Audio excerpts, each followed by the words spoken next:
United. Amorim crashing out. Culture comes. Is the end near? Is joy cometh in the morning? I hope so. I hope so. Let's, you know what I mean? let's break it down for anyone who may be unaware. So Amorim came out in the presser and is essentially saying that he didn't join Manchester United to be a head coach. He's not Conte. He's not a bunch of other guys he mentioned. He came to be a manager to oversee things. Now, this comes off the back of murmurings that he's had a talking to and that he's had to change things tactically because the board or sporting directors are not pleased with what they're seeing at Manchester United. Now, culture comes. You speak all things football, but you are an in-house United correspondent. Can you please talk to the situation at hand? What is happening at Manchester United? What's happening is what should be happening. The manager's under pressure. The manager's been told to switch it up because we need to get results, or your jobs are on the balance. Do you get where I'm coming from? That's what should be happening. Amorim is talking a lot of a big game. He's been talking a big game the whole time he's been at the club. You know what I mean? He tries to, we're going to suffer. We're going to suffer. I've never seen a manager that doesn't care about results as much as Ruben Amorim. And we lost last year more games than we won in 2025, right? We lost more games than we won. Insane.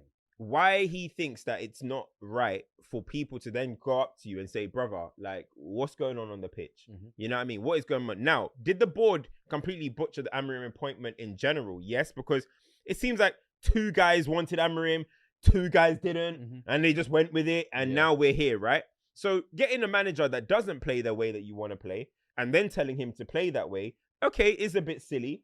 However, why Amorim shouldn't be looking at it like, oh, that's the reason you appointed me. No, we appointed you because we thought you'll get results doing that, bro. Not lose more games than win. That's the thing that he's not getting right. Yeah, we didn't say lose more games than win.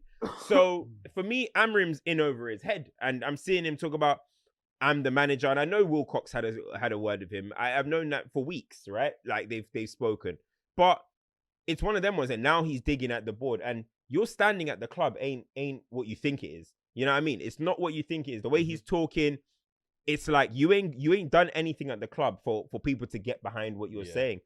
And he can talk about, I'm the manager, I'm not the head coach, I'm manager. Mate, Ruben Amorim, I'm sorry, but if you just type in Ruben Amorim appointment or in Google right now, there's not one article, not even on Manchester United's official website, that says Ruben Amorim is the manager of Manchester United. It's Ruben Amorim is the head coach of Man United. Every single article, go on Sky Sports, go on BBC, go on officiallymanunited.com. It's Amorim is the head coach. So where you've just woken up this morning and said, I'm the manager. I may not be Jose Conte and Tuchel, but I'm the manager. No, you're not. You were appointed as the head coach.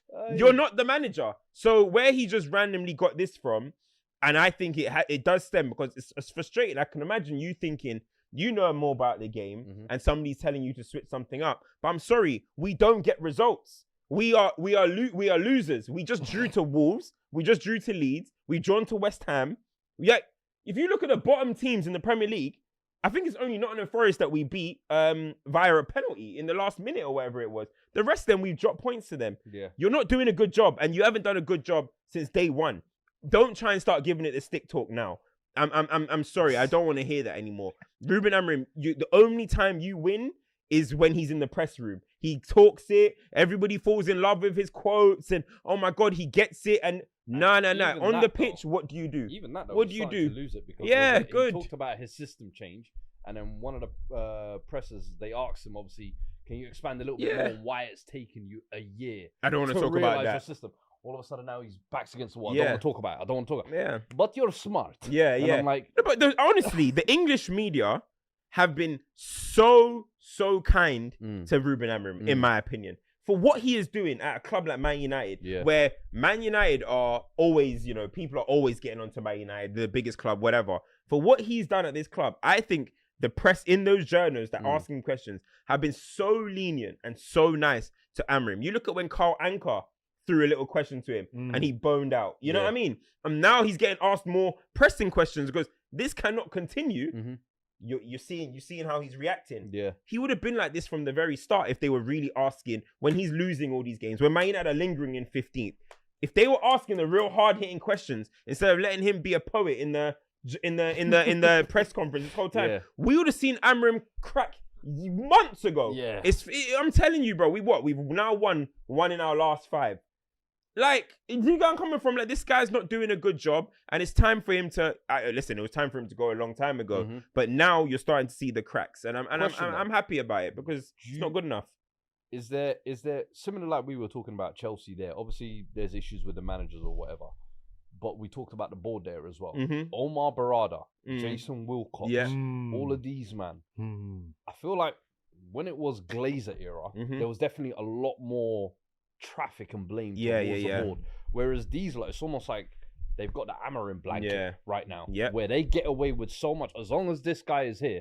But I'm like, these guys recruited him. And then now these guys are the ones that let him do what he wants essentially for a year, and then now have done a full 180 on him and said, hey, you need to change.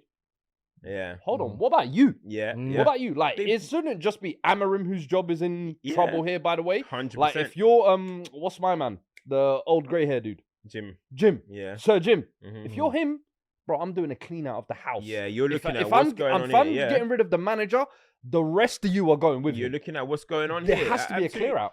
They've absolutely butchered their first appointment. There's no two ways about it. Amorim, the managerial decisions between keeping Ten Hag after the FA Cup, you butchered that. And now you've butchered the Amorim appointment, which after clearly losing the Europa League final. Yes. You had a window there. No. Oh, yeah. The Europa League final, So it's not only that. The appointment, when you listen to the ins and outs of how that appointment came, you look at Dan Ashworth, who didn't want him. He got his ass sacked. You look at Wilcox, who was like, are you guys sure that we should get a guy that wants to do this? You had Barada that wanted him, pushed for it. So you didn't have a camp that were all were cohesive for this guy. So already you're taking a big risk and you're taking a big gamble. Every appointment is. But when you guys can't even agree before, that's scary. And when you're seeing that happen, they have butchered that. So now, as you're saying, there is a blanket because Amorim is so bad and it's like it can hide from them. But they need to start making decisions quickly, 100%, because bro, again, it's another situation like Chelsea. You can't throw away the season. There's you're 3 points off top 4. Liverpool don't even want it. Every time I look at the table, I'm I mean, you're why you lot are there? I'm like, how? Bro, we're so bad. I don't even know how we're there. 8 wins, 7 draws. Like, but at the end of the day, we are there somehow.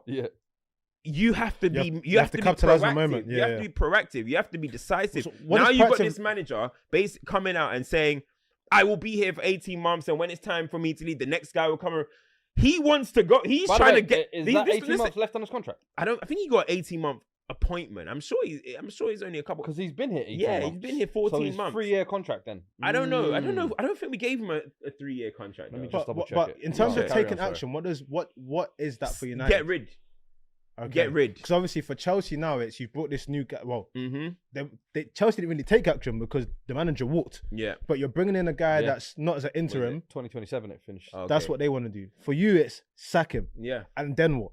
And sack him, you have to obviously identify who you want first. Don't sack someone. And remember, the person you bring in is not just for the remainder of the season. It's for the phase of the project. Absolutely. First of all, you got to hire somebody that you can see can work with this squad. That's what Wilcox's problem apparently was. Originally, it was these players. It's going to be hard to get them to mold into what Ruben Amorim wants. And Amorim's just come out and basically said, like, there isn't going to be much money in the January transfer window. And the reason why he will switch his formation is because we need a lot of money to buy specific players for his system. I'm like, okay, Amorim, who have you improved? who have you come in and improved? For you to just, why would they just be giving you constant money? Too much times, us as football fans say, the manager ain't been backed. He ain't been backed. What's the manager done to warrant money? Exactly, bro. What have you shown for you to be backed? You can't just sit here, walk in, lose every game, but say, I need money. No. What have you shown to get backed? And you haven't shown much.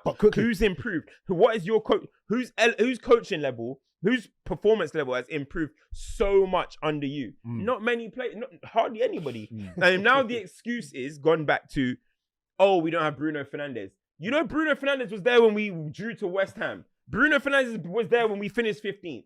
Bruno Fernandes was there with the worst Europa League final performance I've ever seen. I'm not trying to diss Bruno Fernandes, but let's not make that the excuse. Oh, we're lacking creativity because Bruno Fernandes isn't playing. All right, Bruno Fernandes is coming back. We got Burnley, City, Arsenal. I want to see masterclasses. Bruno, take me home. Yeah. You know what I mean? Bro, come on, man. Like, that's not to diss Bruno. Bruno's tried to do his thing this season. Yeah. But don't make that an excuse. It's no Bruno Fernandes. Oh, now you've known all year Ahmad and Mbeumo weren't going to be here as well. It's too many excuses. Now it's going to be that. These guys will come back, won't win. Then it'll be a new excuse. How many are we going to go through before it's just like, bro, I fell asleep. No. I fell asleep. I fell asleep during the match. I fell asleep. bro.